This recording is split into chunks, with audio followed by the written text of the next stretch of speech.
మన పాలమూరు ముద్దుబిడ్డ గౌరవనీయులు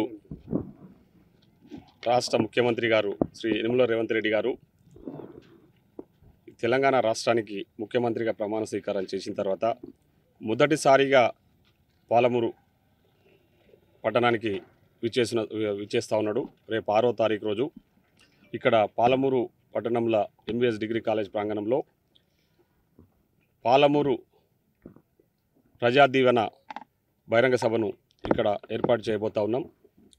పెద్ద ఎత్తున ప్రజలందరూ కూడా ఆ కార్యక్రమానికి తరలి రావడానికి కూడా సిద్ధంగా ఉన్నారు. దానికి సంబంధించిన ఏర్పాట్లన్నీ కూడా ఇక్కడ స్థానిక శాసనసభ్యులు గౌరవనీయులు శ్రీనివాస్ రెడ్డి గారు మేము అందరం కలిసి కూడా ఇక్కడ ఏర్పాట్లను కూడా పరిశీలించడం జరిగింది. దానికి సంబంధించిన పూర్తి ఏర్పాట్లు కూడా చేస్తూ ఉన్నాం.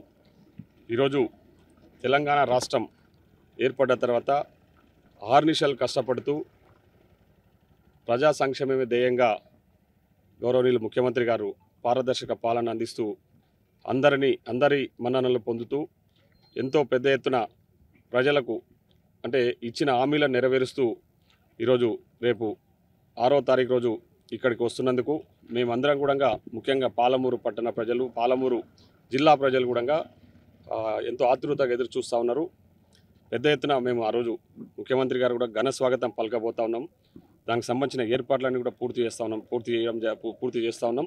రేపు 6వ తారీఖు మీ మీడియా మిత్రుల ద్వారా మహబూబ్నగర్ ప్రజలందరికీ కూడా విజ్ఞప్తి చేస్తా ఉన్నా ఒకటే, మన అందరి అభిమాన నాయకుడు మన పాలమూరు ముద్దుబిడ్డ గౌరవనీయులు శ్రీ రేవంత్ రెడ్డి గారు ఇక్కడికి వస్తూ ఉన్నారు. కాబట్టి మీరందరూ కూడా పెద్ద ఎత్తున ఆ రోజు పాలమూరు ప్రజా దీవెన బహిరంగ సభకు 6వ తారీఖు సాయంత్రము మహబూబ్నగర్ ప్రాంగణమైన ఎంబీఎస్ డిగ్రీ కాలేజ్లో ఈ సభ నిర్వహిస్తా ఉన్నాం. మీరందరూ కూడా పెద్ద ఎత్తున ఈ కార్యక్రమానికి రావాల్సిందిగా విజ్ఞప్తి చేస్తాం. Thank you.